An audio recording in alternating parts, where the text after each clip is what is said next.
আজকে আমরা সাইয়েদনা উমরে ফারুকের বায়োগ্রাফি সম্পর্কে জানব। উমরে ফারুক রাদিয়াল্লাহু তাআলা আনহু, the super hero of this উম্মাহ। এই উম্মার সুপার হিরো তিনি, ঠিক কি না? ওনার মুখের আগে লাঠি চলতো বেশি। সুবহানাল্লাহ পড়বেন না? মাঝে মাঝে লাঠি চালানোরও দরকার আছে না নাই? সাইয়েদনা উমরে ফারুক আমাদের জন্য অনুপ্রেরণা। He is the real super hero of Muslim উম্মাহ। তিনি এই উম্মার রিয়েল সুপার হিরো। এজন্য ওনার জীবনী থেকে আমরা কিছু শিক্ষা নেওয়ার চেষ্টা করব ইনশাআল্লাহ। পড়েন সাইয়েদনা উমরে ফারুক কিভাবে ইসলাম ধর্ম গ্রহণ করলেন, কিভাবে বিশ্বনবীর প্রাণের কলিজার টুকরা হলেন, এটা দিয়ে আমরা শুরু করি। আল্লাহ তাআলা সাইয়েদনা উমরে ফারুকের হৃদয়ের মধ্যে 3টা ধাক্কা মেরেছেন, ইমানের ধাক্কা। আওয়াজ করে বলতে হবে কয়টা? জোরে বলেন তো কয়টা? 3টা ইমানি ধাক্কা। এক হচ্ছে বিশ্বনবীর দোয়ার ধাক্কা। এক কি? দোয়ার ধাক্কা। 2 হচ্ছে সূরা হাক্কা দিয়ে দিয়েছেন আল্লাহ এক ধাক্কা। সুবহানাল্লাহ পড়বেন না? 3 হচ্ছে সূরাতু তাহা দিয়ে আল্লাহ দিয়েছেন আরেকটা ধাক্কা।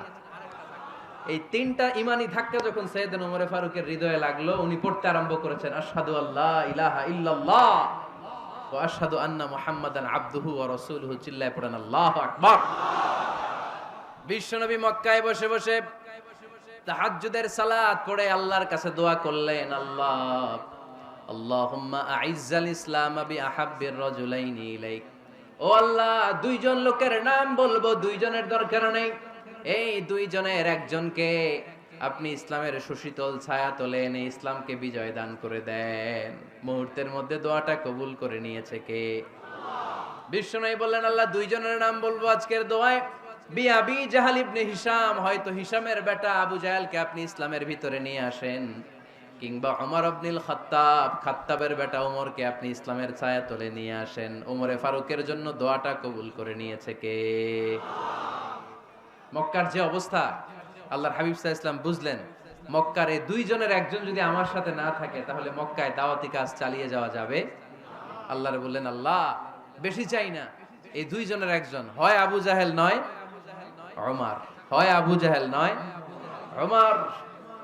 বিশ্বনবী যখন দোয়া করলেন, এই দোয়ার একটা ইমানি ধাক্কা, নুরানি ধাক্কা সাইয়েদনা ওমরে ফারুকের হৃদয়কে স্পর্শ করে ফেলল। দোয়া ইজ লাইক এ মিসাইল। এই যে আমরা দোয়া করি, এটা মিসাইলের মতো। যুদ্ধে মিসাইল হামলা করে না? মিসাইল হামলা করার পরে এই মিসাইল লক্ষ্য বস্তুতে যে ভেদ করে, ঠিক কিনা? তেমনি দোয়ার মতো যদি আপনি দোয়া করতে পারেন, আপনি যেই জন্য দোয়া করেছেন ঠিক ওই জায়গায় যে আপনার দোয়া স্পর্শ করে। সুবহানাল্লাহ পড়বেন না? বিশ্বনবীর দোয়ার মাধ্যমে প্রথমে সাইয়েদনা ওমরে ফারুকের হৃদয়ে এক ধাক্কা লাগলো। 2 নম্বরে রব্বুল আলামিন সূরাতুল হাক্কা দিয়ে ওমরে ফারুকের হৃদয়ের মধ্যে দিলেন এক ধাক্কা। পড়েন আল্লাহু আকবার। কোরআনের ভেতরে সূরাতুল হাক্কা নামে একটা সূরা আছে না নাই? আল হাক্কাতু মাল হাক্কা ওয়া মা আদরাকা মাল হাক্কা। পড়েন আল্লাহু আকবার। বিশ্বনবী যখন দোয়া করলেন, ওই দোয়া যখন সাইয়েদনা ওমরে ফারুকের হৃদয়ে স্পর্শ করলো, সাইয়েদনা ওমরে ফারুক সব সময় বিশ্বনবীরে ফলো করতে আরম্ভ করলেন।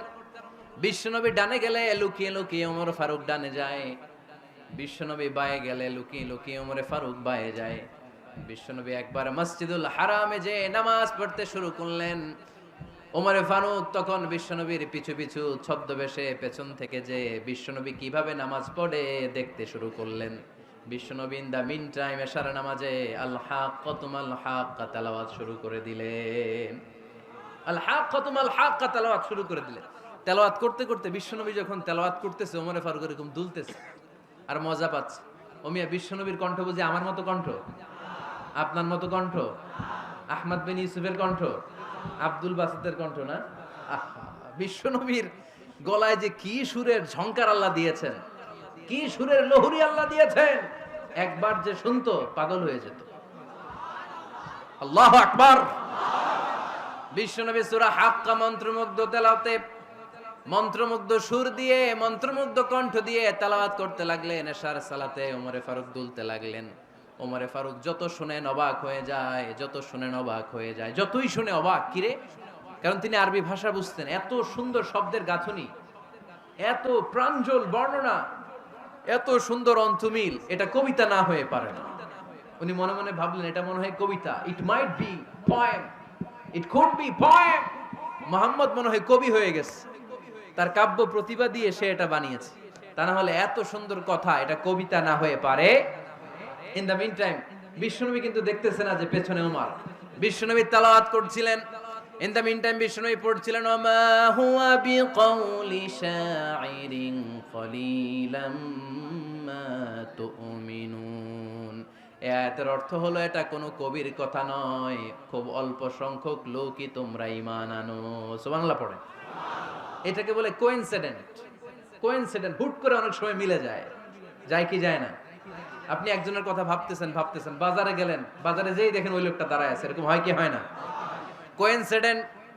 ওমরে ফারুক মনে মনে যেটা ভাবতেছে ওই কথা দিয়ে বিশ্বনবী তেলাওয়াত করতেছে, আল্লাহু আকবার। বিশ্বনবী যে আয়াত তেলাওয়াত করছিলেন, আয়াতের অর্থ হলো এটা কোনো কবির বানানো কবিতা না, খুব অল্প সংখ্যক লোকই তোমরা ঈমান আনো। ওমরে ফারুক আটকে উঠলেন, থমকে দাঁড়ালেন। ঘটনা কি? আমি মনে মনে ভাবলাম কি রে, এত সুন্দর কথা, এটা তো মানুষের কথা হতে পারে না, এটা নিশ্চয়ই কবিতা, কবির কথা। কিন্তু মুহাম্মদ এখন আবার পড়তেছে ওমা হুয়া বিকাউলি শাইর, এটা কোনো শায়েরের কবির কথা নয়। কলিলাম মা তুমিনুন, অল্পই তোমরা ঈমান আনো। তার মানে আমার মনে যা চলে মুহাম্মদ এটা টের পায়। মুহাম্মদ গণক। নাউজুবিল্লাহ পড়বেন না? মুহাম্মদ অনেক বড় মাপের একজন গণক। মানুষের হৃদয়ে কি চলে, মনে মনে কি ভাবে, মুহাম্মদ না দেখেও বলে দিতে পারে। ইন দা মিন টাইম বিশ্বনবী পরের আয়াতে পড়লেন ওয়ালা বিকাউলি কাহিনিন কলিলাম মা তাযাক্কারুন। এই আয়াতের অর্থ হলো এটা কোনো গণকের বানানো গণনা নয়, খুব অল্প সংখ্যক লোকই তোমরা উপদেশ হিসেবে এটাকে মানো। সুবহানাল্লাহ পড়েন। এবার আর ওমরে ফারুকের সহ্য হয় না, কি আজীব তামাশা। প্রথমে মনে করলাম কবিতা, মোহাম্মদ কয় কবি না, সে কবি না, এটা কবিতা না। তারপর ভাবলাম সে গণক, সে আয়াত পরে পরে বলে দিল এটা গণনা নয়, তাহলে এটা কি? এটা কি কবিতাও না, গণনাও না, তাহলে এটা কি?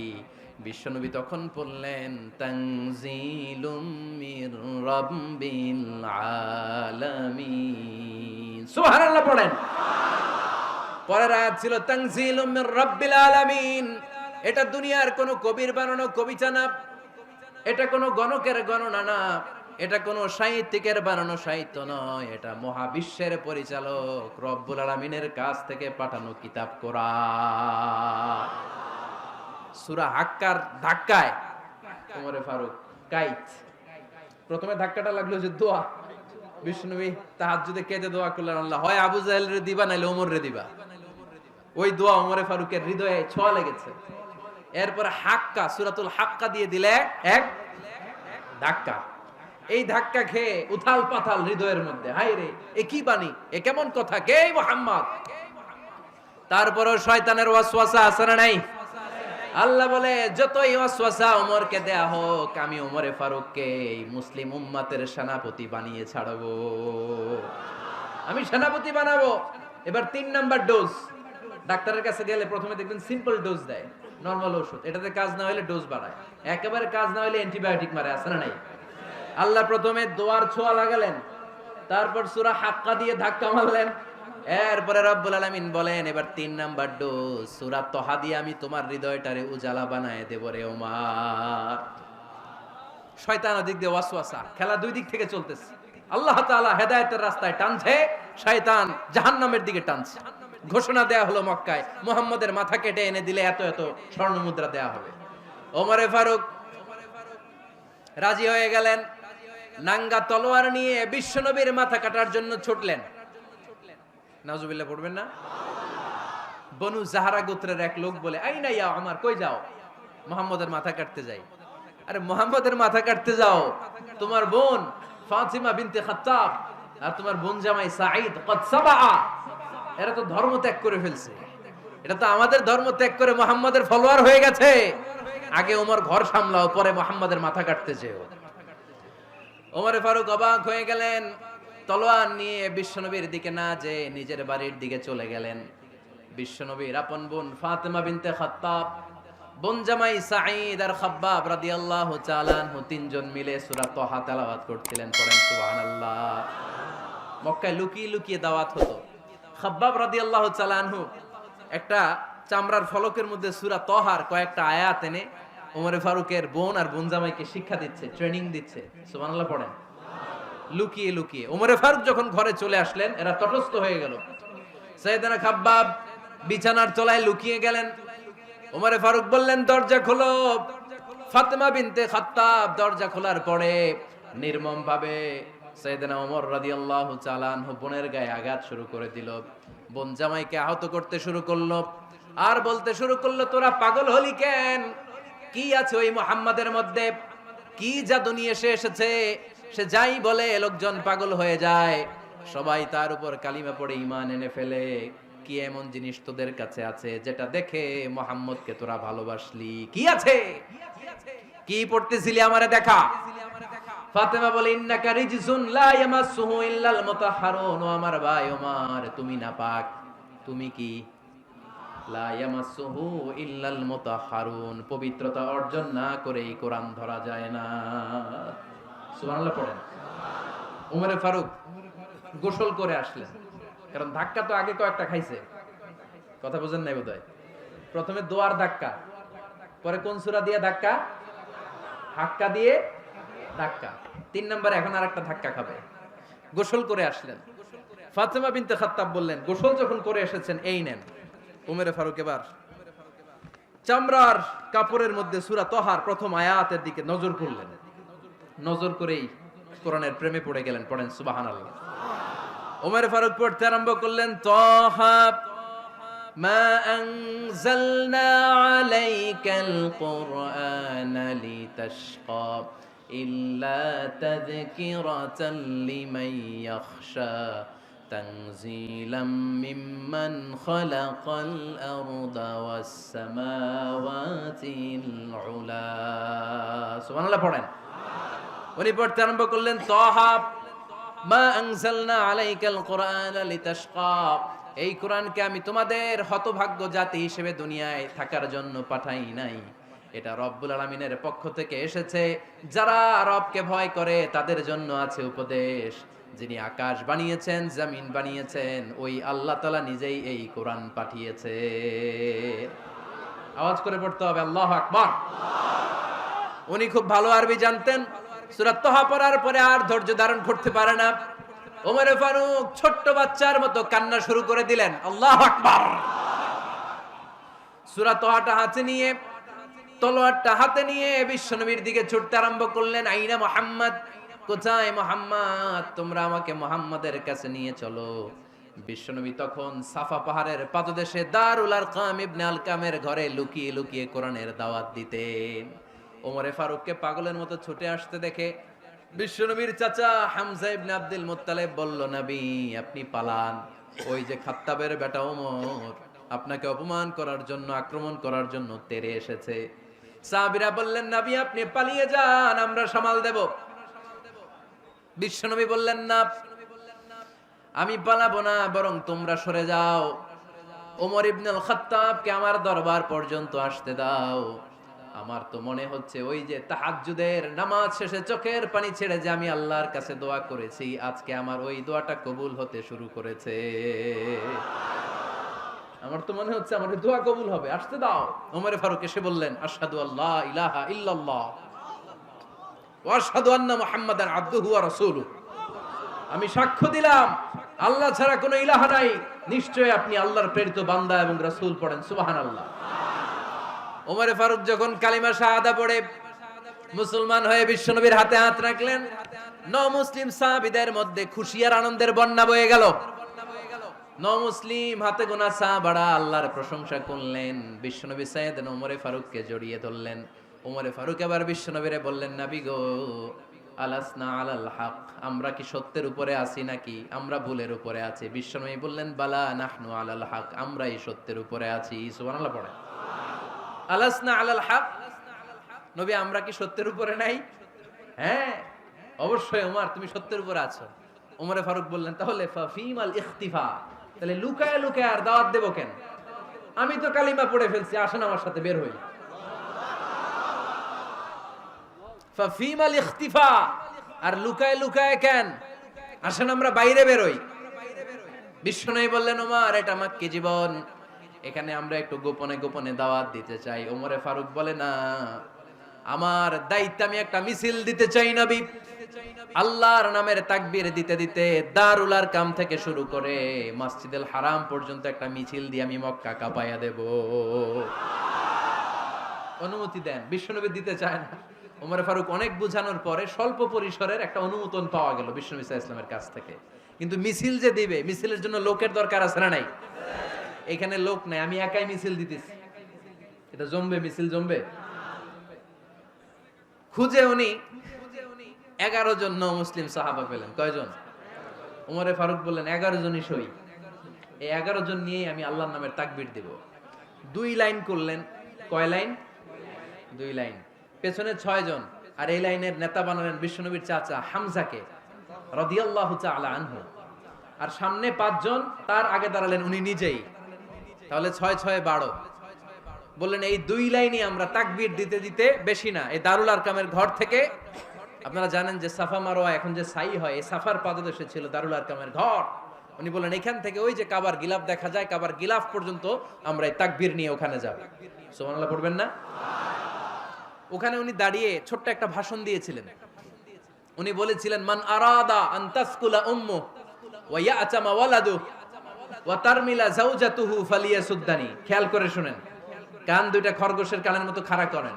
উনি এক বাক্যের একটা ভাষণ দিলেন। ভাষণ দিতে জানলে বড় ভাষণ দেয়া লাগে না। এক বাক্যের ভাষণ দিয়ে গোটা বিশ্বকে ঝাঁকুনি মারা যায়। চিল্লায় বলো ঠিক কিনা? ওমরে ফারুক এক বাক্যের একটা ছোট্ট ভাষণ দিলেন। মান আরাদা আন তাসকুলা উম্মু, কে আছো মায়ের এই মক্কায়, কে আছো মায়ের বুক খালি করতে চাও? ইয়া আচামা ওয়ালাদু, কে আছো বাচ্চাগুলারে, নিজের সন্তানগুলোরে ইয়াতিম বানাতে চাও? কে আছো তারমিলা যাওজাতুহু, নিজের স্ত্রীকে বিধবা বানাতে চাও? ফালিয়া সুদ্দানি, বুকের পাটা থাকলে আমি ওমর রে থামাও। ফালিয়া সুদ্দানি, দেখি মক্কায় কার এত বড় বুকের পাটা। কে আছো মায়ের বুক খালি করতে চাও, সন্তান রে এতিম বানাতে চাও, স্ত্রীকে বিধবা বানাতে চাও? ফালিয়া সুদ্দানি, পারলে আমারে ঠেকাও। এই বলে উনি আল্লাহু আকবার, আল্লাহু আকবার, আল্লাহু আকবার বলে স্লোগান শুরু করে দিলেন। এক এক স্লোগানে মক্কার মরুজমিন থারথার করে কাঁপতে আরম্ভ করলো। এই মিছিল মক্কার কেউ দেয় নাই। মিছিলের আওয়াজ শুনে আবু জাহেল বাইরিস, উতবা বাইরিস, শাইবা, ওয়ালিদ ইবনে মুগিরা সব বের হইছে। কি রে, আমার এলাকায় এত বড় স্লোগান, কার এত সাহস? বের হয়ে দেখে মিছিলের সামনে ওমর। ওমর রে দেখে দিছে এক দৌড়। কারণ ওমরে ফারুককে থামানোর মতো বাপের বেটা মক্কায় দ্বিতীয়টা কেউ ছিল না। আওয়াজ করে বলেন ঠিক কিনা? ওমরে ফারুক আল্লাহু আকবার, আল্লাহু আকবার বলে স্লোগান দিতে দিতে মসজিদুল হারামের ভেতরে ঢুকে গেল। কাবার গিলাফ ধরার পরে সেদিন মিছিল থেমেছে। ওই আল্লাহর নামের স্লোগান সেদিন কেউ থামাতে পারে নাই, কিয়ামত পর্যন্ত কেউ থামাতে পারবে না। চিল্লায় বলো ঠিক কিনা?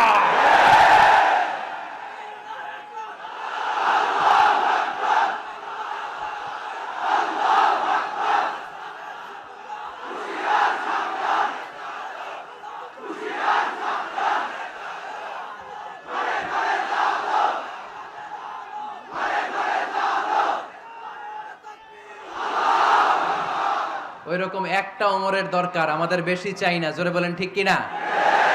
দাও খোদা দাও আমায় আবার ওমর দারাজ দিল, দাও খোদা দাও আমায় আবার ওমর দারাজ দিল, দাও আলীর মতো বীর সেনানি, আলীর মতো বীর সেনানি জাগাতে নিখিল, দাও খোদা দাও আমায় আবার ওমর দারাজ দিল। সুবহানাল্লাহ পড়েন। একটা ওমর লাগবে। চিল্লায় বলেন কয়টা? ওই ওমরের অপেক্ষায় বাংলাদেশ সহ গোটা মুসলিম উম্মাহ। ঠিক কি না? একটা ওমরই যথেষ্ট। আমাদের সেন্ট্রাল লিডারশিপ নাই তো, আমাদেরকে এদিকে লাথি মারলে আমরা ওইদিকে যাই, ওদিক থেকে গুতা মারলে আমরা এদিকে যাই। আমাদের রিপ্রেজেন্টেটিভ, আমাদের প্রতিনিধিত্ব করার মতো কোনো কেন্দ্রীয় লিডারশিপ নেতৃবৃন্দ গোটা বিশ্বে নাই। ঠিক কি না? আমরা সেই ওমরে ফারুকের অপেক্ষায়, আমরা সেই ইমাম আল মাহদির অপেক্ষায়। এই ওমরে ফারুক আমাদের মডেল। ঠিক কিনা? থার্ড ইন পজিশন, এই পুরা উম্মতের মধ্যে ওনার পজিশন নাম্বার 3। 1 নাম্বার পজিশন বিশ্বনবীর, কার? 2 নাম্বার পজিশন কার? আবু বকর। 3 নাম্বার পজিশন কার? ওমরে ফারুকের। বিশ্বনবী বলতেন লা নবিয়্যা বা'দি, লা নবিয়্যা বা'দি, আমার পরে কোনো নবী নাই। ওয়ালা রাসূলা, আমার পরে কোনো রাসূলও নাই। আমার নবীর পরে আর কোনো নবী আছে? আমার নবীর পরে আর কোনো রাসূল আছে? এই যে কাদিয়ানি যে একটা সম্প্রদায় আছে, এরা কি মুসলিম নাকি অমুসলিম? মুসলিম সম্প্রদায়ের সাথে এদের কোনো সম্পর্ক নাই। চিল্লা বলেন ঠিক কিনা? এরা যদি মুসলমান হতে চায়, আমার নবী দ্য লাস্ট মেসেঞ্জার বিশ্বনবীকে খাতামুন নবী হিসেবে সংবাদ সম্মেলন করে গোটা বিশ্বকে জানাই দিতে হবে, তারপরে তাদেরকে আমরা মুসলিম হিসেবে স্বীকৃতি দিব। চিল্লায় বলেন ঠিক কিনা? তা না হলে তারা কোন ধর্মের এটাকে জানাই দিতে হবে। No inferiority complex, no identity crisis. Identity ক্রাইসিসে থাকা যাবে না। আপনারা কোন ধর্মের এটা জানায় দেন। আপনারা বিশ্বনবীরও শেষ নবী মানবেন না, আবার মুসলিম বলেও নিজেদেরকে ট্যাগ লাগাতে চাইবেন। সাধারণ মুসলমানরা এটা এই ধোঁকাবাজি মানে না। চিল্লায় বলেন ঠিক কিনা? আমার নবীর পরে কোনো নবী নাই, আমার রাসূলের পরে কোনো রাসূল নাই, ঠিক কিনা? আল্লাহর হাবিব বলতেন লাউ কানা বা'দি নাবিয়্যুন লাকানা উমর, তবে আমার পরে যদি নবী হওয়ার যোগ্যতা কারো থাকে, আমার ওমরের ওই যোগ্যতা আছে। সুবহানাল্লাহ পড়েন। প্রভু তুমি বলেছো রাসূল দেবে না, বলনি দেবে না ওমর, বলনি দেবে না হামজা তারি, খালিদ বিজয় সমর। প্রভু তুমি বলেছো রাসূল দেবে না, বলনি দেবে না ওমর, বলনি দেবে না হামজা তারি, খালিদ বিজয় সমর। প্রভু তুমি বলেছো রাসূল দেবে না। সুবহানাল্লাহ পড়েন। এজন্য আমরা একটা ওমর চাই। কয়টা? বেশি লাগবে? নেতার মতো নেতা কয়টা লাগে? জোরে বলেন কয়টা? Enough, that's enough. Omar Farooq our super hero. ওনার সাথে বিশ্বনবী সাল্লাল্লাহু আলাইহি ওয়াসাল্লামের মুসাহারার সম্পর্ক ছিল। ওমরে ফারুক যে বিশ্বনবীর শ্বশুর, এটা অনেকে জানেই না। ওমরে ফারুক রাদিয়াল্লাহু তাআলা আনহু বিশ্বনবীর শ্বশুর ছিলেন। এটা আজকে নতুন শুনছেন। কে কে হাত তোলেন? দেখছেন হুজুর? সঠিক বলছি না আমি? অনেকে আমরা জানি না। মাশাআল্লাহ, জানতে লজ্জা নাই, শিখতে লজ্জা নাই।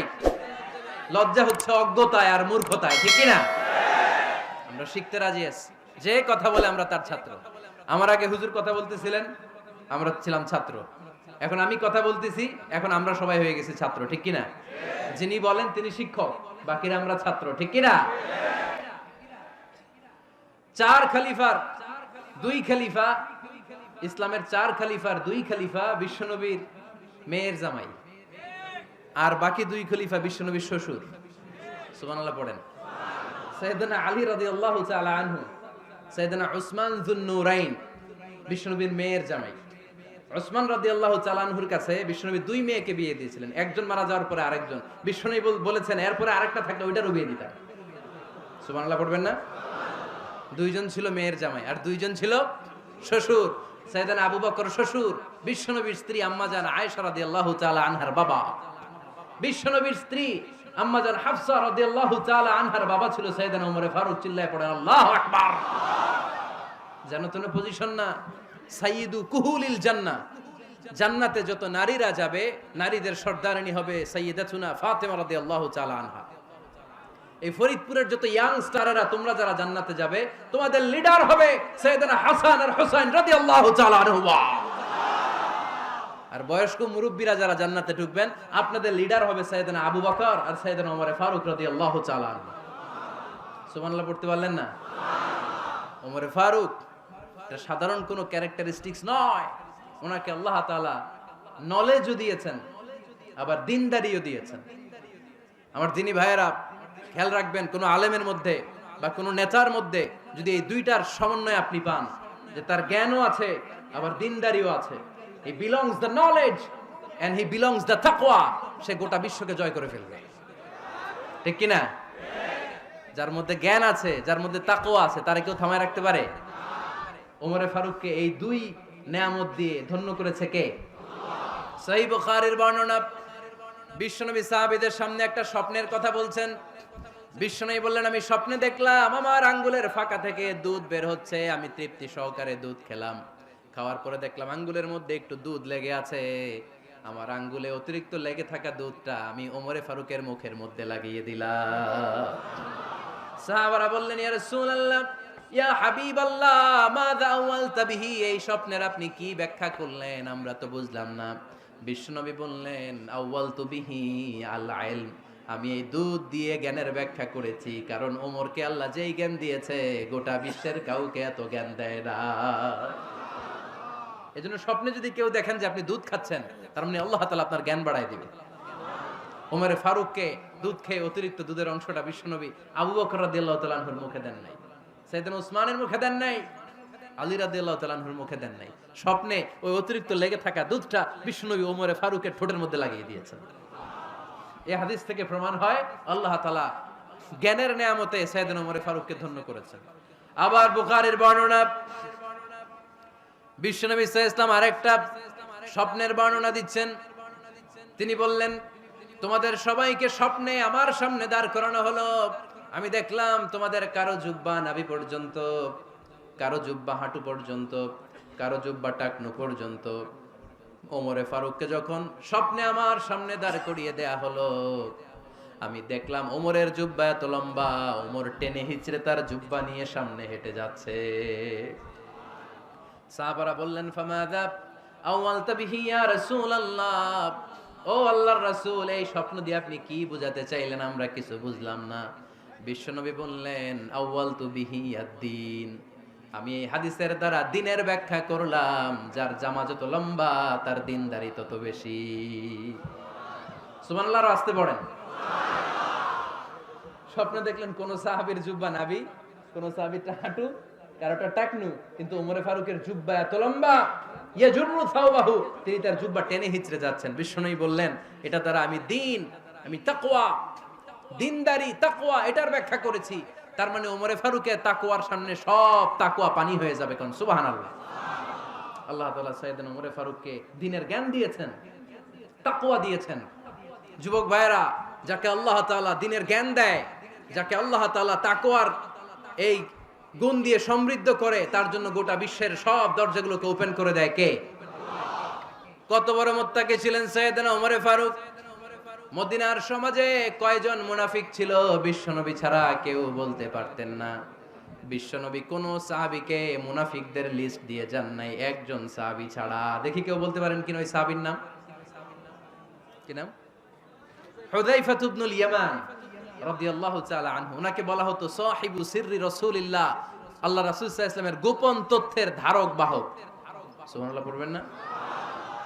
বিশ্বনবী ইন্তেকালের আগে মদিনার সমাজে মোট কয়জন মুনাফিক আছে, এই তথ্য আবু বকরকে বলেন নাই, ওমর রাদিয়াল্লাহু তাআলা আনহুকে বলেন নাই, উসমান রাদিয়াল্লাহু তাআলা আনহু, আলী রাদিয়াল্লাহু তাআলা আনহু, আশারাতুল মুবাশশিরিনা বিল জান্নাহ কোন সাহাবীকে বলেন নাই। শুধুমাত্র কেবলমাত্র একমাত্র হুযায়ফা ইবনুল ইয়ামান রাদিয়াল্লাহু তাআলা আনহুর কাছে মুনাফিকদের লিস্টে বিশ্বনবী দিয়ে গিয়েছেন। সুবহানাল্লাহ পড়েন।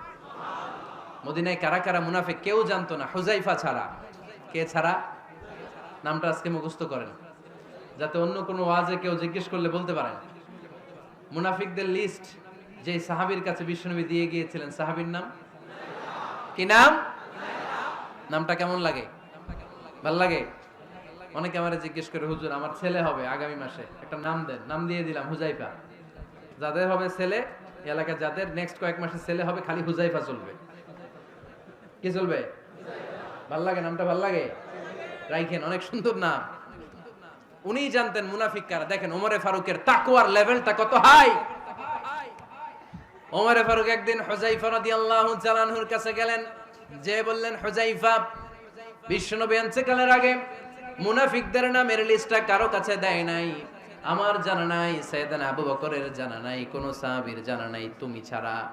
আমি তোমার কাছে জানতে চাই, আমি ওমরের নামটা ওই মুনাফিকদের খাতায় আছে কিনা আমার একটু বলো। আমার ওমরের নামটা ওই মুনাফিকদের লিস্টিতে একটু আছে কিনা, নামটা একটু বলো।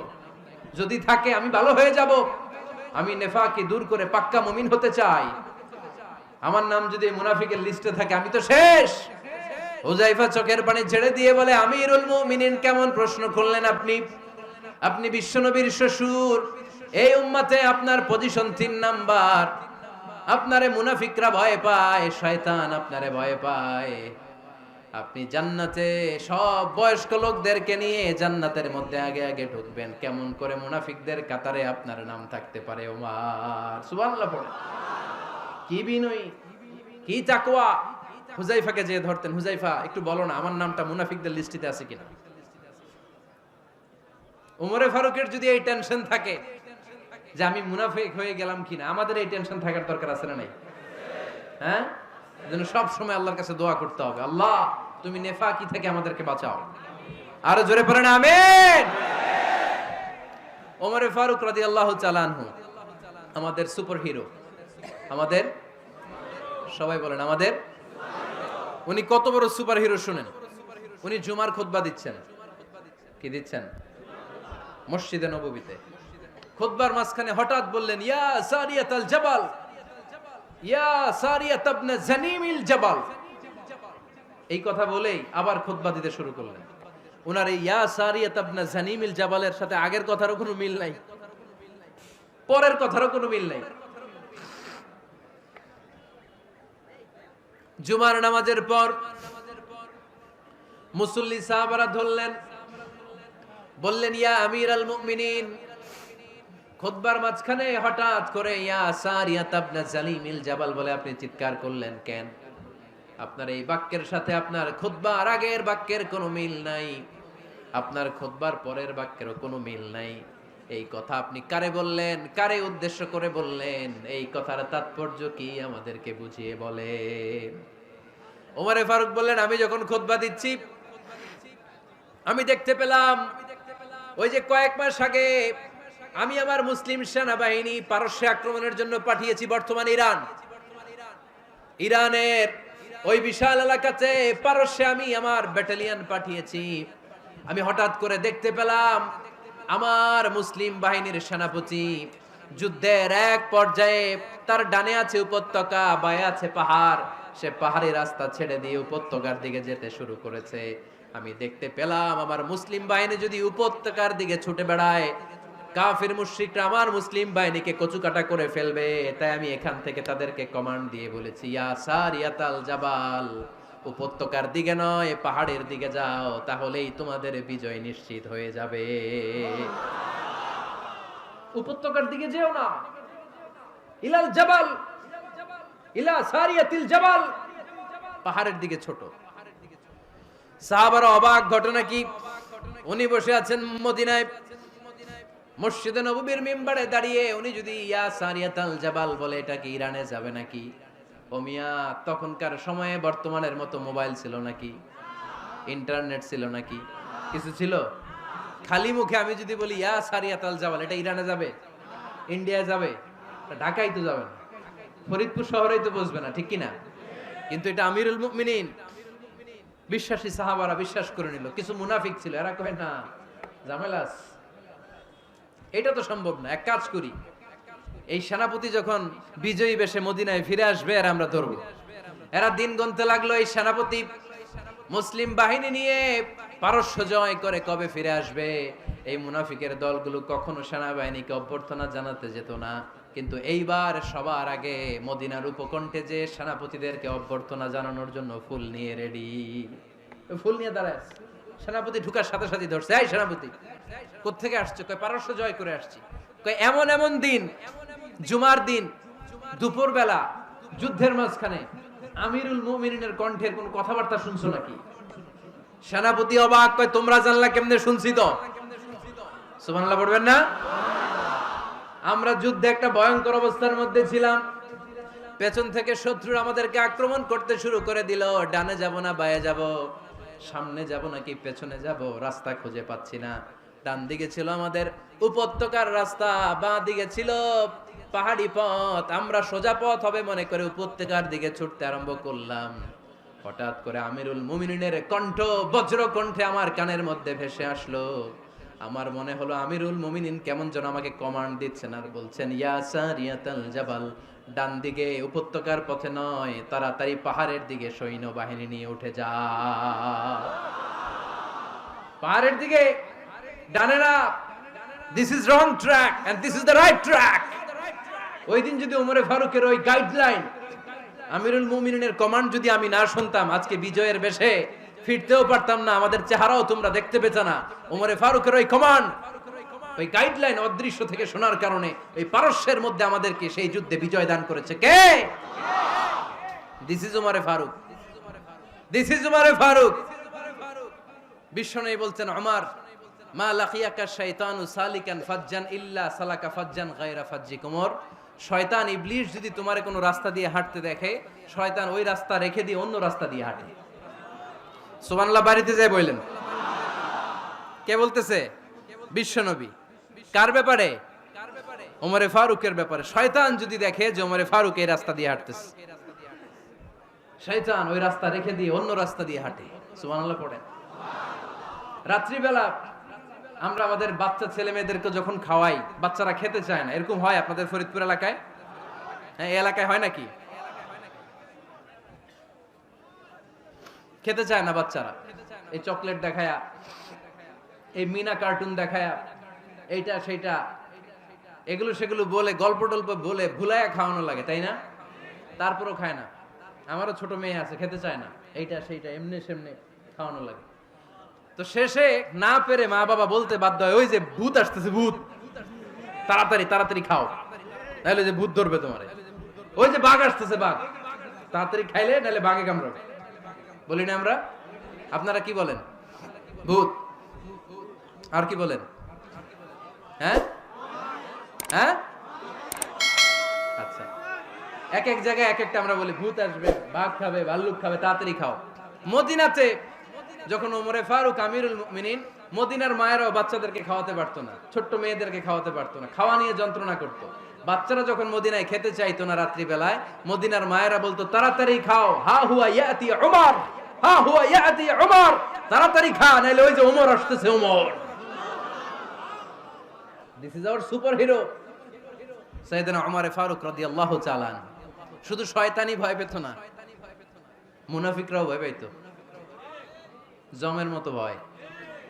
শুধু তাই না, আমাদের আম্মাজান বিষ্ণু ইসা ইসলামের স্ত্রীরাও ওমরে ফারুককে ভয় পেতেন।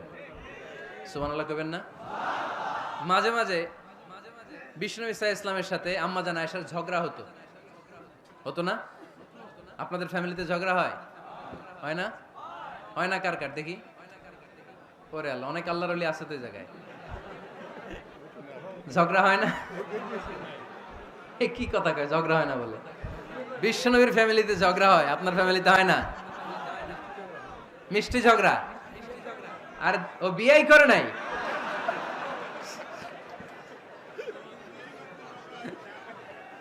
ঝগড়া তো হবেই, দাম্পত্য জীবনের মজাটাই তো এখানে। কখনো ঝগড়া, কখনো আনন্দ, একটু বৃষ্টি, একটু রোদ, একটু হাসি, একটু কান্না, ভালো লাগা, ভালোবাসা শেয়ার করে নেয়া, মিলেমিশে একাকার হয়ে যাওয়া, ঠিক কিনা? তো আল্লাহর হাবিব সাল্লাল্লাহু আলাইহি ওয়াসাল্লামের সাথে আম্মাজান আয়েশার ঝগড়া হতো।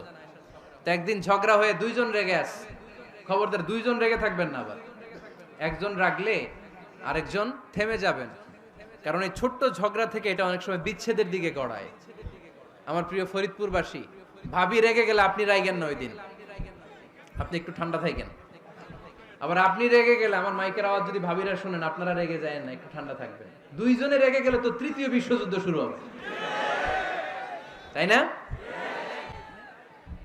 একজন রেগে গেলে আরেকজন ঠান্ডা, কারণ এই সামান্য ঝগড়া থেকে ইগোর কারণে এটা বিচ্ছেদ আর ডিভোর্স পর্যন্ত গড়ায়। আর শয়তান এখানে উস্কানি দেয়, কারণ ইমানদারদের ফ্যামিলি ভাঙতে পারলে শয়তান সবচেয়ে বড় খুশি হয়। আর ইমানদারদের ফ্যামিলি টিকে থাকলে খুশি হয়ে যায় কে? আম্মাজান আয়েশা রাদিয়াল্লাহু তাআলা আনহার সাথে বিষ্ণু ইসা ইসলামের ঝগড়া হতো মাঝে মাঝে।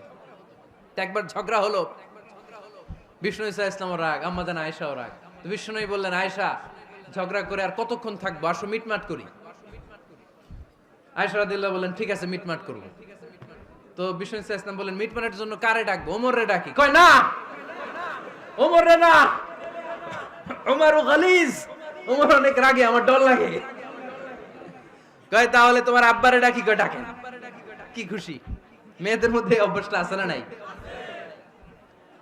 তাহলে তোমার আব্বারে ডাকি, ডাকেন। ডেকে নিয়ে আসা হলো। আবু বকর রাদিয়াল্লাহু তাআলা আনহু দাঁড়ালেন, আম্মা জান আয়েশা দাঁড়ালেন, বিশ্বনবীও দাঁড়ালেন। বিশ্বনবী বললেন, আয়েশা তোমার আব্বা আসছে, এবার ঘটনা খুলে বলার পালা, তুমি বলবা নাকি আমি বলবো?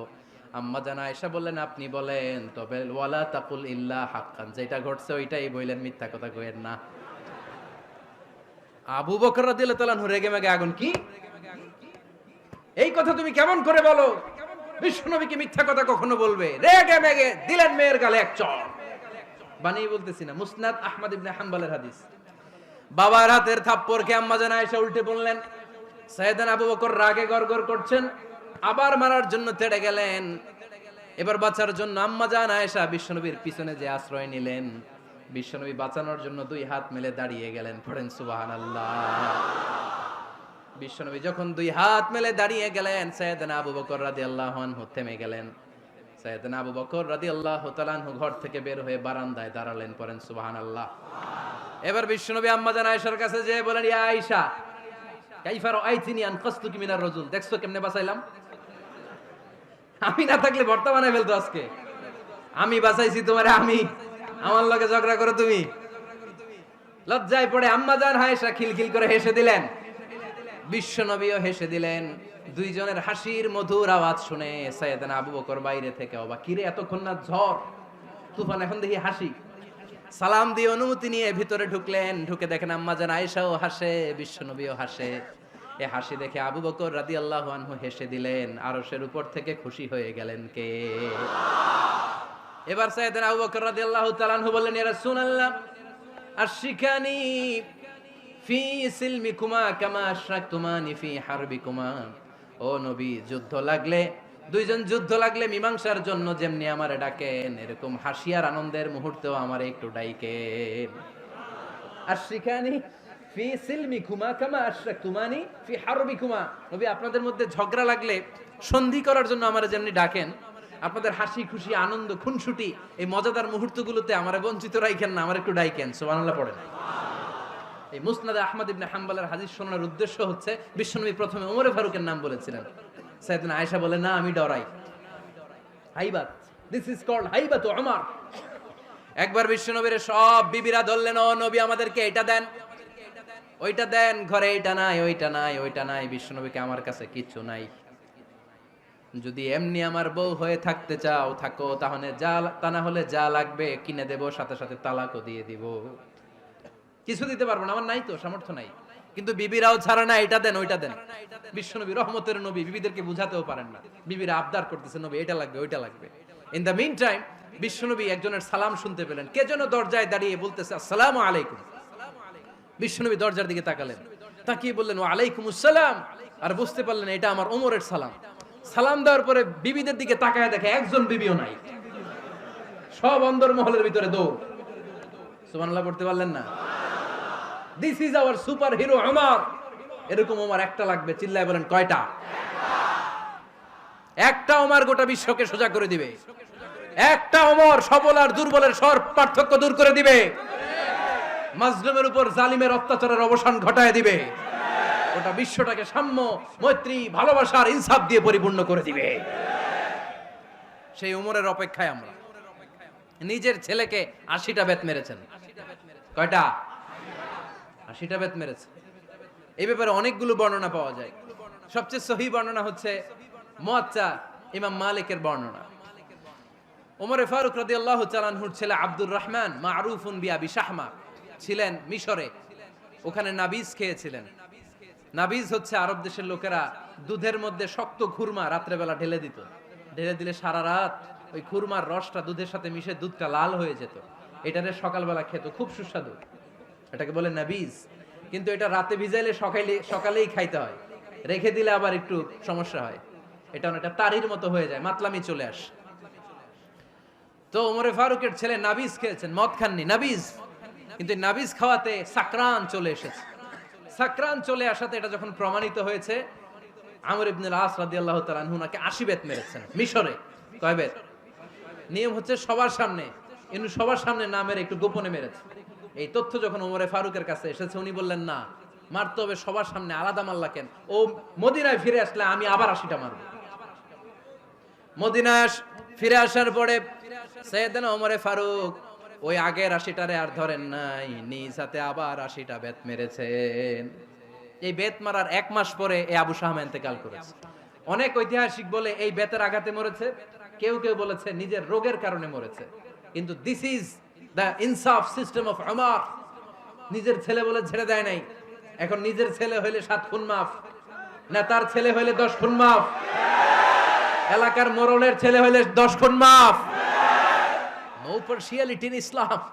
ইসলামে পার্সিয়ালিটি নাই।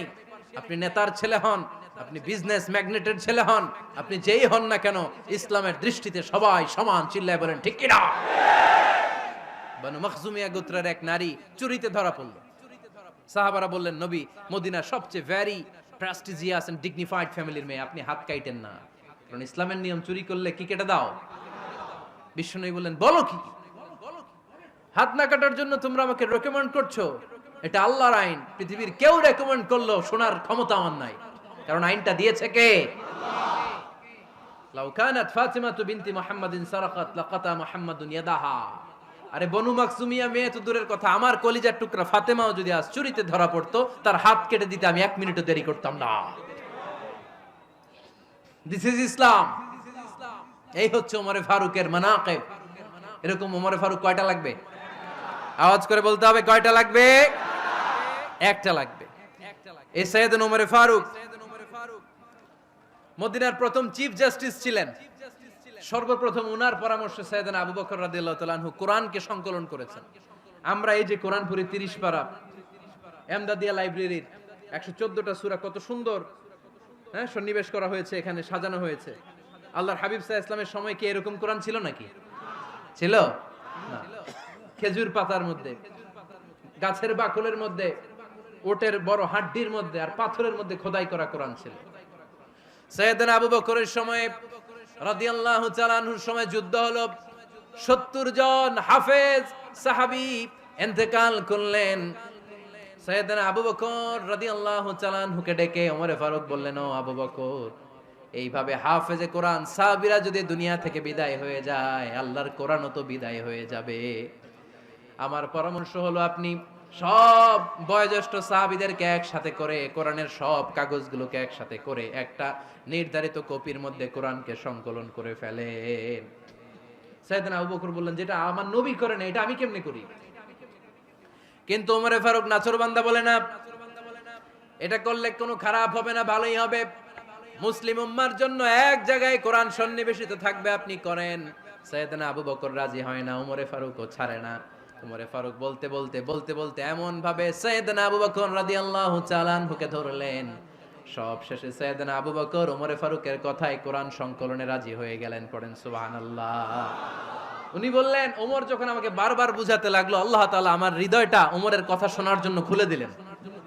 আল্লাহ তাআলা কেমন যেন আমাকে ইলহাম করলেন, আবু বকর করো, এই কাজের মধ্য দিয়ে আমি আমার কোরআনকে গোটা বিশ্বে জীবিত রেখে দেব। This is Umar. এই যে আমরা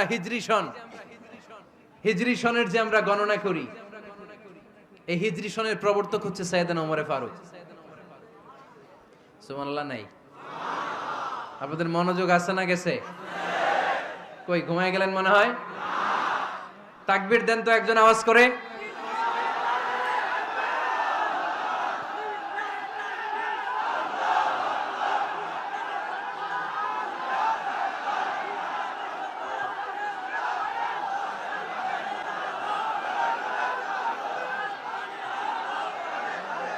মাশাআল্লাহ, মাশাআল্লাহ। বসেন বসেন, এখনই শেষ করে দেব কিছু সময়ের মধ্যে। আমরা একসাথে বিদায় নিব ইনশাআল্লাহ। ওঠা বসা করবেন না, ওঠা বসা করবেন না, বসেন।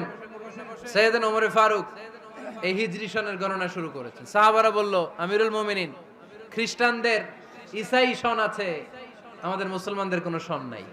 আমাদের একটা সন থাকলে আমাদের জিজিয়া নিতে, আমাদের যাকাতের টাকা উত্তোলন করতে অনেক সুবিধা হবে। ওমর ফারুক বললেন, তাহলে কোন সালকে হিজরি, কোন সালকে মুসলিম সাল হিসেবে আমরা ঘোষণা দিতে পারি? একজন বলল, আমার নবী যেই সালে জন্মগ্রহণ করেছেন ওই সালে। ওমর ফারুক বললেন, না, আমার নবীর জন্ম আমাদের জন্য খুশির দিন, কিন্তু এটা আমাদের জন্য প্রেরণা নয়। প্রেরণা নবীর কাজে, ঠিক কিনা?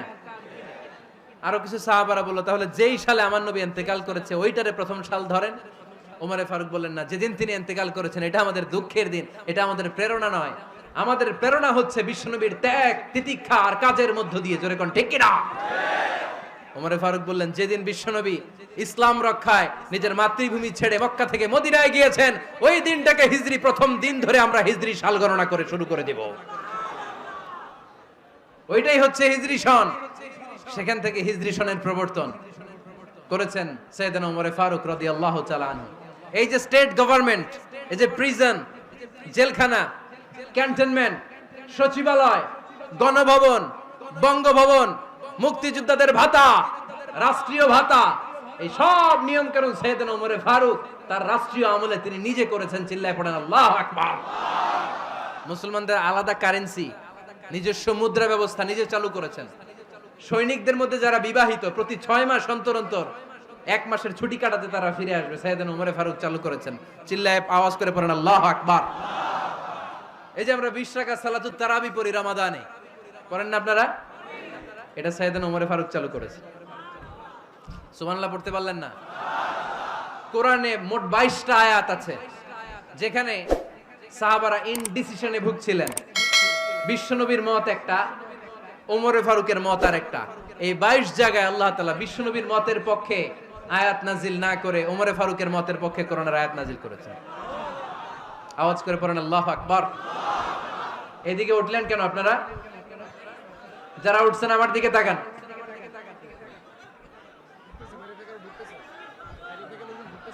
কিছু ভিতরে ঢুকতেছে, কিছু বাইরেতেছে না?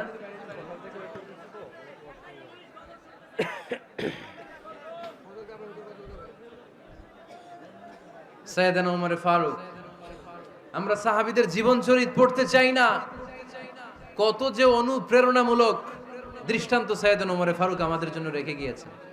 ওমর ফারুক যখন খলিফা, দিনের বেলায় যদি রাষ্ট্রে কোনো নিয়ম জারি করতেন, দিনের বেলায় জনগণকে কোনো বিষয়ে যদি নিষেধ করতেন, রাত্রে বেলায় খাওয়ার সময় ফ্যামিলি মেম্বারদের সবাইকে বলতেন, এই দিনের বেলা আমি জনগণকে এই কাজ করতে নিষেধ করেছি, তোমরা আমার ফ্যামিলি মেম্বার, খবরদার তোমরা এই কাজ করো না।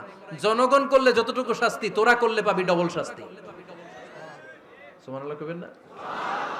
আমাদের নেতারা ওই বাড়ির বিচার করে, ওই বাড়ির মাইয়ার বিচার, ওই বাড়ির পোলার বিচার, নিজের পোলা গাঞ্জা টানে, আছে না নাই? নিজের মেয়ে অপরাধ করে, আছে না নাই? কি নেতা ছিলেন ওমর ফারুক! আগে নিজের ঘর সামলিয়েছেন, আগে নিজেকে সামলিয়েছেন, নিজের ঘর ঠিক করেছেন। বলেছেন জনগণ করলে যত ব্যাদ, তোরা করলে double bad. This is call leader, ঠিক কি না? এক বাবা এসে বললেন, ওমর ফারুক আমার ছেলে কথা শোনে না, বেয়াদব। ওমর ফারুক ছেলেরে ডাকলেন, বাবা তুমি তোমার আব্বাজানের কথা শোনো না, এটা তো কবিরা গুনাহ। ছেলে বলে, ওমর ফারুক সব দায় দায়িত্ব আল্লাহ ছেলে মেয়েদেরকে দিয়েছে, বাবা মাকে কোনো দায়িত্ব দেয় নাই। ওমর ফারুক বললেন, অবশ্যই দায়িত্ব দিয়েছে। তাহলে বলেন আমার বাবার দায়িত্ব কি? উনি বললেন, প্রাইমারিলি প্রথমত 3 দায়িত্ব। আইয়ান তাকিয়া উম্মা, পৃথিবীর প্রতিটি বাবার উচিত ছেলেদের মেয়েদের জন্য ভালো মায়ের ব্যবস্থা করা। 2 নম্বরে আইয়ুহসিনা ইসমা, সুন্দর তার একটা নাম রেখে দেয়া। 3 নাম্বার ইউআল্লিমাহুল কিতাব, তার আল্লাহর কিতাব শিক্ষা দেওয়া। এবার ছেলেকে আমার আব্বা 3টার একটাও করে নাই। এবার ওমর ফারুক রেগে গেলেন, বাবার কাঁধে ধরলেন, বললেন তুই ছেলের জন্য বিচার নিয়ে আসলি, তোর 3টা দায়িত্বের একটাও তুই পালন করিস নাই। ছেলে বলে, আমিরুল মুমিনিন, আমার মা নর্তকী, আমার মা মাজুসি, আমার মায়ের মধ্যে কোনো আদব কাদব নাই, সুন্দরী দেখে আমার মারে বাবা বিয়ে করছে, আমার মায়ের কাছ থেকে জীবনে কিছু শিখি নাই। 2 নাম্বার সাম্মানি খানফাসা, আমার বাবা আমার নাম রেখেছে চামচিকা। কি নাম রাখছে? এটা নাম হইলো একটা? এরকম উল্টাপাল্টা নাম আছে না নাই? না, এগুলো রাখবেন না। আব্দুল্লাহ রাখবেন, আব্দুর রহমান রাখবেন। আরেকটা কি বলছি আজকে? হুযায়ফা রেখে দিয়েন, পারবেন? ওয়ালাম ইউআল্লিমনি হারফাম মিন কিতাবিল্লাহ, আমিরুল মুমিনিন। শুধু তাই না, আল্লাহর কোরআনের একটা অক্ষর আমার বাবা কোনোদিন আমারে শিক্ষা দেয় নাই। ওমর ফারুক রেগে গেলেন, এবার বাবার কান্দে ধইরা মারতে শুরু করলেন। তুই পোলার নামে বিচার নিয়ে আইছিস, তোরে মার দিমু আগে।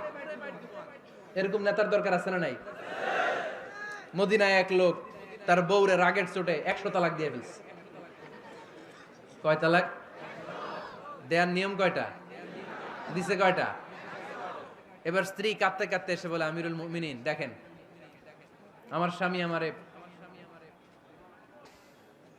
রেগে মেগে 100 তালাক দিছে। ওমর ফারুক বললেন, দইরা নিয়ে আয় এটারে।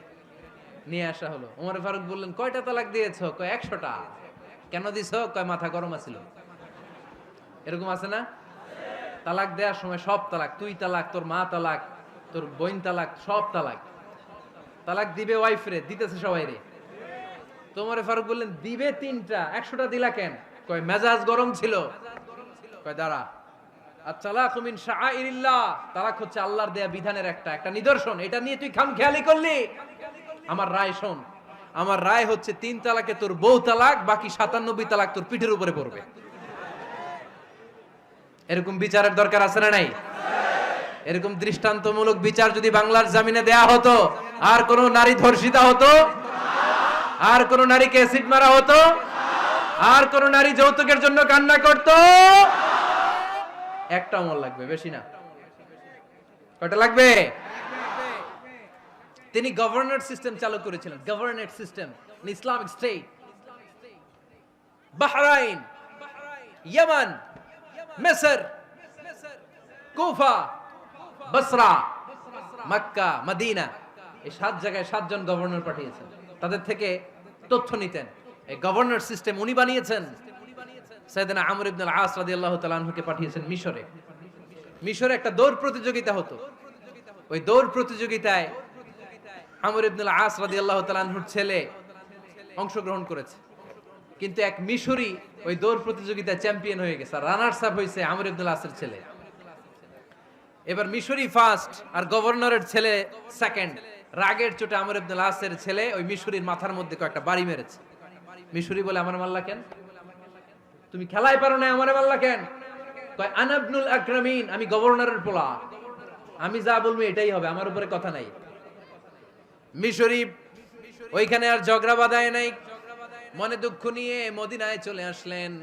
এসে বললেন, আমিরুল মুমিনিন, আপনি আমর ইবনুল আস রাদিয়াল্লাহু তাআলা আনহুকে মিশরের গভর্নর বানিয়ে পাঠিয়েছেন। একটা প্রতিযোগিতায় আমি চ্যাম্পিয়ন হয়েছি, ওনার ছেলে হয়েছে রানার আপ। কেন সে চ্যাম্পিয়ন হতে পারে নাই? এই কারণে আমার মাথায় লাঠি দিয়ে 3টা বাড়ি মেরে। বিচারটা দিছে কার দরবারে? কথা বুঝেন নাই বোধহয়। ওমর ফারুকের দরবার। ওমর ফারুক বললেন, তাই আগামী বছরের অমুক তারিখ আমি সব গভর্নরদেরকে ডেকে হিসাব নেই, তো ওই দিন তুই থাকবি, পারবি না? মিশরে বলে, পারবো মানে অবশ্যই পারবো। ওই দিন 7 রাজ্য থেকে 7 গভর্নর হাজির। গভর্নরদের ছেলেরাও হাজির, মিশরীয় হাজির। 7 গভর্নরের কাছ থেকে 7 এলাকার খোঁজ খবর নেয়ার পরে ওমরে ফারুক বললেন, আইন আল মিসরি, মিশরি লোকটা কই, এদিকে আয়। মিশরি সামনে আসার পরে বলল, আমর ইবনুল আস, তুমি মিশরের গভর্নর, তোমার ছেলে সহ তুমি আসো। আমর ইবনুল আস এসে সামনে বসে রইলেন। এবার বললেন, ও আমর ইবনুল আসের ছেলে, তুমি নাকি ইবনুল আকরামিন গভর্নরের ছেলে, তুমি যা বলবা মিশরে নাকি তাই হবে, তোমার নাকি অনেক দাপট। নিজে একটা লাঠি এনে মিশরীর হাতে দিয়ে বলল, এবার তোর মাথায় যতটা মারছে তুই ততটা গুনে গুনে মার, আমি দেখবো। আমর ইবনুল আস দেখবে আমর ইবনুল আসের ছেলেরে, তুই এখানে মার। সে বলতেছে, থাক, আপনি বলছেন এতেই যথেষ্ট, মারা লাগবে না, আমি মাফ করে দিলাম। ওমরে ফারুক বলল, খবরদার, মার, মার ওর মাথার মধ্যে। মিশরি ওমরে ফারুকের ধমক শুনে ভয়ে ভয়ে 3টা বাড়ি মারল। এই বাড়ি মারা দেখেও ওমরে ফারুকের হৃদয় ঠান্ডা হয় নাই। লজ্জায় আমর ইবনুল আস, বয়স হয়ে গিয়েছে সাহাবা, মাথা তখন টাক, মাথায় চুল নাই। লজ্জায় মাথাটা হেট হয়ে মাথাটা নিচু করে রেখেছে। এবার রাগের চোটে ওমরে ফারুক বললেন, এবার আমর ইবনুল আসের টাক মাথার মধ্যে একটা মার, মার। কেন ছেলেকে শিক্ষা দিতে পারে নাই? ইয়া আমর ইবনুল আস, মাতা জাআলতুমুন নাস আবিদা, তোমরা কখন মিশরীদেরকে নিজেদের দাস বানায় নিলা? ওয়াকাদ ওয়ালাদাতুহুম উম্মুহুম আহরারা, আর ওদের মায়েরা তো ওদেরকে স্বাধীন সন্তান হিসেবে প্রসব করেছে। মানুষদের উপর ক্ষমতাগিরি করার জন্য গভর্নর পাঠাই নাই। খবরদার, জনগণ তাদেরকে দেখভাল করার জন্য তোমাদেরকে পাঠানো হয়েছে, তাদের উপর কোনো অত্যাচার করার জন্য নয়। চিল্লায় বলেন ঠিক কি না? এরকম নেতা কয়টা লাগবে? কয়টা? ওই নেতার নাম কি? ওমর। হা হুয়া ইয়াতি ওমর। 22 জায়গায় বিশ্বনবী কয় একটা, ওমরে ফারুক বলে আরেকটা। আল্লাহ বলে বিশ্বনবী আপনার পক্ষে আমি আয়াত নাজিল করতে পারলাম না, আমি ওমরের পক্ষে নাজিল করে দিলাম। বিশ্বনবী বলতেন ইন্নালি কুল্লি উম্মাতিন মুহাদ্দাস, সব উম্মতের মধ্যে, সব নবীর উম্মতের মধ্য থেকে একজন করে আল্লাহ তাকে মুহাদ্দিস বানাতো। মুহাদ্দিস না, মুহাদ্দাস। মুহাদ্দাস মানে এমন লোক যিনি যা ভাবতো ওই ভাবনাটাই আল্লাহ আয়াত হিসেবে নাজিল করে দিতেন। বিশ্বনবী বলেন আমার উম্মতের মধ্যে মুহাদ্দাস হচ্ছে সাইয়েদনা ওমর। মদিনার সবচেয়ে বড় মুনাফিকের নাম আব্দুল্লাহ ইবনে উবাই ইবনে সালুল, সব মুনাফিকদের সরদার, কিন্তু এই মুনাফিকের ছেলেটা হলো পাক্কা ইমানদার। এই ছেলের নাম হলো আব্দুল্লাহ। আওয়াজ করে বলেন ছেলের নাম কি? আব্দুল্লাহ ইবনে উবাই ইবনে সালুল। মুনাফিক সরদার যখন ইন্তেকাল করলো, সাইয়েদনা আব্দুল্লাহ রাদিয়াল্লাহু তাআলা আনহু বিশ্বনবীর কাছে এসে চোখের পানি ছেড়ে ডেকে বলে নবী আপনিও জানেন আমিও জানি, মদিনার সবাই জানে আমার আব্বা মুনাফিকদের সরদার, কিন্তু আমার মন তো মানে না, আমার তো পিতা, আমার তো বাবা লাগে, আমার তো মন মানে না। আপনিও জানেন মুনাফিক, আমিও জানি মুনাফিক। নবী আপনার দরবারে কিছু আমি চাই না, আপনার গায়ের একটা জামা দেন, আপনার জামাটা পরিয়ে আমার বাবারে দাফন দিব। এর উসিলায় যদি আমার আব্বারে আল্লাহ মাফ করে দেয়, দয়ার নবী মায়ের নবী জামা খুলে দিয়ে দিলেন। পড়েন সুবহানাল্লাহ। আব্দুল্লাহ রাদিয়াল্লাহু তাআলা আবার আবদার চললেন নবী জানি আমার বাবা মুনাফিক, কিন্তু আমার তো বাবা, আপনার দরবারে ফরিয়াদ আপনি নিজে যে আমার বাবার জানাজার নামাজের ইমামতি করবেন। দয়ার নবী মায়ার নবী জানাজার নামাজে যেতে চাইলেন। ওমরে ফারুক বললেন নবী না, খবরদার আপনি উবাই ইবনে সালুলের জানাজায় যাবেন না। বিশ্বনবী জোর করে যেতে চাইলেন। সাইয়েদনা ওমরে ফারুক বিশ্বনবীর জামা পেছন থেকে টেনে ধরলেন। আল্লাহু আকবার। টেনে ধরলেন, যাবেন না আপনি। ওমর ফারুকের হাত থেকে হ্যাচকা টান মেরে জুব্বা টান দিয়ে বিশ্বনবী জানাজায় চলে গেলেন। রব্বুল আলামিন আয়াত নাজিল করলেন ইস্তাগফির লাহুম আও লা তাস্তাগফির লাহুম ওয়া ইন তাস্তাগফির লাহুম ৭০ মাররাতান ফালান ইয়াগফিরাল্লাহু লাহুম। নবী গো একবার নয় দুইবার নয় ৭০ বারও যদি এই মুনাফিকের জন্য আপনি ক্ষমা চান, তার জন্য ক্ষমা নাই, তার জন্য আছে জাহান্নাম। ওয়ালা তাকুম, আপনি যাবেন না আলা কবরি, কখনো তাদের জানাজায় যাবেন না। এই যে একটা ভুল করে ফেলছেন এটা এইবারই শেষ, এরপরে আর যাবেন না। সাইয়েদনা ওমর ফারুকের পক্ষে আল্লাহ তাআলা কোরআনের আয়াত নাযিল করে দিলেন। চিল্লায় পড়েন আল্লাহু আকবার। এভাবে 22টা জায়গায় ওমর ফারুক যা বলেছে এটা নিয়ে একটা আলাদা আলোচনা হইতে হবে, আলাদা একটা আলোচনা লাগবে যে 22টা আয়াতে আল্লাহ তাআলা বিশ্বনবীর পক্ষে কোরআনের আয়াত নাযিল না করে সাইয়েদনা ওমর ফারুকের পক্ষে আয়াত নাযিল করেছেন। চিল্লায় পড়েন সুবহানাল্লাহ। ওই ওমর ফারুককে আমাদের মডেল বানানোর দরকার আছে না নাই? ওই ওমর ফারুকের জীবনী আমাদের ছেলে মেয়েদেরকে পড়ানোর দরকার আছে না নাই? আমাদের ভবিষ্যৎ প্রজন্ম এগুলো জানে না। ওরা সালমান খান দেখে বড় হয়, ওরা শাহরুখ খান দেখে বড় হয়, ওরা ঋত্বিক রোশনকে দেখে বড় হয়, ওরা মনে করে যে এরাই বড় সুপার হিরো। আমাদের যে কত বড় সুপার হিরো আছে এরা জানেই না। নতুন প্রজন্মের কর্ণকোহরে সাইয়েদনা ওমর ফারুকের ইতিহাস পৌঁছে দেওয়ার দরকার আছে না নাই? ওমর ফারুকের ইন্তেকালের ঘটনাটা বলেই আমরা মুনাজাতের দিকে যাব। শুনবেন? শুনতে চান? উনি স্বপ্নে দেখলেন একটা লাল মোরগ ওনাকে 3টা ঠোকর মেরেছে। কয়টা? উনি জুমার নামাজে জিলহজ মাসের শেষ সপ্তাহে জুমার নামাজে বললেন যে একটা লাল মোরগ 3টা ঠোকর মেরেছে। মুগীরা ইবনে শুবা রাদিয়াল্লাহু তাআলা আনহুর দাস আবু লুলু আল মাজুসি, এই লোকটা খঞ্জর বানাতে পারতো। মুগীরা রাদিয়াল্লাহু তাআলা আনহুর দাস। মুগীরা প্রতিদিন 4 দিরহাম করে চার্জ করতো, যেহেতু দাস। সে এসে বিচার দিল আমিরুল মুমিনিন, মুগীরা আমার থেকে বেশি টাকা চায়, জুলুম করে। ওমর ফারুক বললেন তাই? তুমি কি কাজ জানো? বলে আমি খঞ্জর বানাতে জানি। বাড়ি কই? পারস্য। আরে তুমি খঞ্জর বানাতে জানলে তো 4 দিরহাম অনেক কম, সে তো আরো বেশি টাকা নেওয়া দরকার ছিল তোমার থেকে। আবু লুলুর এই কথা পছন্দ হয় নাই। সে কয় ওমর তুমি সবারে দয়া দেখাও আর আমার ক্ষেত্রে কঠিন নিয়ম বানাইলা, দাঁড়াও এই নিয়ম তোমার আমি দেখাবো। এই রাগে সে বাড়িতে যে একটা খঞ্জর বানালো। কি বানালো? খঞ্জর চিনেন? ছোট্ট ছুরি। কিছুদিন আগে ওমানের সুলতান কাবুস ইন্তেকাল করেছে, জানেন আপনারা? ওনার এই কোমরের মধ্যে খঞ্জর থাকতো, ছবিতে দেখছেন? আরব শায়েখ যারা সুলতান আমির, কোমরে কি থাকে? ছোরা থাকে, খঞ্জর। সে বাসায় যে একটা খঞ্জর বানালো, যেই খঞ্জরের 2 মাথা, লাহু রাসান ওয়া মাকবাদাতুহু ফি ওয়াসাতি, আর ধরার হ্যান্ডেলটা মাঝখানে, এদিকেও ছুরি এদিকেও ছুরি, যাতে এইভাবে মারা যায়। সে ধার দিতে লাগলো আর বলল, ওমর দাঁড়াও, তোমার আমি দেখাবো। ওমরে ফারুক মসজিদে নববীর ইমাম, ফজরের নামাজের সময় এ আবু লুলু আল মাজুসি বুরনুস পরে, চাদর পরে, লুকিয়ে লুকিয়ে, সে অগ্নি উপাসক, মুমিন নয়, ওমরে ফারুককে অ্যাটাক করার জন্য গেলেন মসজিদে নববীতে। ওয়াকানু ইউসাল্লুনা বিগালাস, তখন ওনারা অন্ধকারে নামাজ পড়তো। নামাজের সময় যখন হলো, লুকিয়ে লুকিয়ে প্রথম কাতারে ওমরে ফারুকের পিছনে মুয়াজ্জিনের পাশেই দাঁড়ালেন, হাতে খঞ্জর, একামত হলো।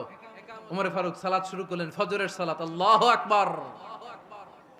নামাজ শুরু করলেন, সূরা ফাতিহা বললেন। আরেকটা সূরা যখন পড়তে যাবেন, in the meantime Abu Lulu এই খঞ্জর নিয়ে ওমরে ফারুকের বুকের মধ্যে 3টা স্টেবিং করলেন। একটা মারলেন নাভির নিচে, মারার সাথে সাথে পাকস্থলী কেটে গেল। আরেকটা মারলেন পাজরে, পাজর ছিঁড়ে গেল। 3টা মারার পরে ওমরে ফারুক বললেন, কাতালানি আল কালব, এক কুকুর আমাকে মেরে ফেলেছে। পেছন থেকে এক সাহাবীকে টান মেরে সামনের দিকে নিয়ে গেলেন, তুমি নামাজের ইমামতি করাও। আর ওমরে ফারুককে বাকিরা ধরাধরি করে পেছনে নিতে আরম্ভ করলেন। আর এই আত্মাই আক্রমণ যে করেছে, সে কাতারের মাঝখান দিয়ে যেতে আরম্ভ করলো আর দুই দিকে ছুরি মারতে আরম্ভ করলো। 13 জন সাহাবীর গায়ে ছুরি মেরেছে, 7 জন সাহাবা স্পট ডেথ, জায়গায় মৃত্যু। এই ভয়ঙ্কর অবস্থা দেখে এক সাহাবী বুরনুস, এক ধরনের জুব্বা আছে মাথাওয়ালা, অনেকে জ্যাকেট পরছেন না এরকম মাথাওয়ালা, লম্বা জুব্বা আছে, আরবরা শীতে পড়ে মাথাওয়ালা, এই মাথাওয়ালা জুব্বা বের করে এক সাহাবী জালের মতো তার দিকে উড়ায় মারলো। ওই বুরনুসের মধ্যে পেঁচিয়ে আবু লুলু মাটিতে পড়ে গেল আর সুইসাইড করে ফেললো, নিজের বুকে নিজে মেরে আত্মহত্যা। যেই সাহাবীকে ইমামতির জন্য দাঁড় করালেন, উনি ছোট্ট সূরা দিয়ে, প্রথম রাকাতে সূরা আল কাউসার, দ্বিতীয় রাকাতে সূরাতুল ইখলাস দিয়ে নামাজ শেষ। ওমরে ফারুক বেহুশ। ওমরে ফারুক কি? হ্যাঁ, বেহুশ। সবাই কান্নাকাটি করতেছে, সবাই দেখতে গেলেন, এখন হুঁশ ফিরে না। মুখের মধ্যে, মুখ খুলে রাষ্ট্রের চিকিৎসক মুখের মধ্যে দুধ দিলেন, ওই নাভি দিয়ে দুধ বের হয়ে যায়, পাকস্থলী কেটে ওখান দিয়ে দুধ বের হয়ে যাচ্ছে। তারা বললো, ওনারে বাঁচানো সম্ভব না, দেখেন হুঁশ ফিরে কিনা। হুঁশ ফিরলে ওনার পরে কে আমির হবে, উনি যেন প্যানেল ঠিক করে দিয়ে যায়। সবাই তাকিয়েছে ওমরে ফারুকের চোখের দিকে। আল্লাহর মেহেরবানিতে ঘন্টা খানিক পরে উনি চোখ খুললেন। চোখ খোলার পরেই বলেন নাই, ও মা আমি মরে যাই। চোখ খোলার পরে উনি বলেন নাই, কে মারলো আমারে। চোখ খোলার পরে উনি বলেন নাই, আমার পরে নেতা কে হবে। চোখ খোলার পরে সর্বপ্রথম কথাটি ছিল, আসল্লান নাস, আমার নেতৃত্বে যে ফজরের নামাজটা শুরু হয়েছিল, এটাকে ঠিকমতো তোরা পড়েছিলি? আমার নেতৃত্বে যে ফজরের জামাত শুরু হয়েছিল, সেটা ঠিকঠাক মতো সমাপ্ত হয়েছিল কিনা আগে বল।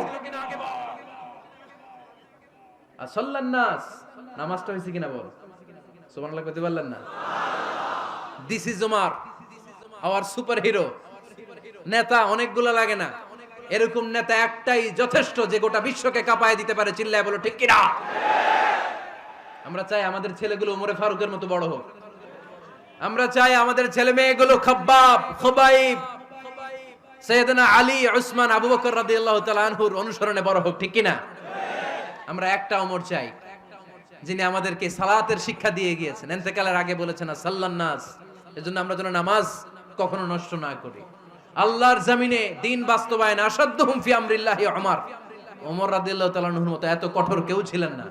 তাই দিন বাস্তবায়নে আমরা যেন কাউরে ছাড় না দেই। সবার আগে আল্লাহর দিন, সবার আগে আল্লাহর কোরআন, সবার আগে আমার ইসলাম, ঠিক কিনা? চাইলেই কেউ এদেশ থেকে ইসলামরে মিটাই দিতে পারবে না। যে দেশে আল্লাহু আকবার ধ্বনির সাথে সাথে সূর্য উঠে যায়, আল্লাহু আকবার ধ্বনির সাথে সাথে সূর্য ডুবে যায়, সে দেশে আর কিছু থাকবে না থাক, আমার ইসলাম থাকবেই। আর কিছু থাকবে না থাক, আমার কোরআন থাকবেই। সে ইসলামের সাথে থাকতে রাজি আছেন তো? কোরআনের সাথে থাকতে রাজি আছেন তো?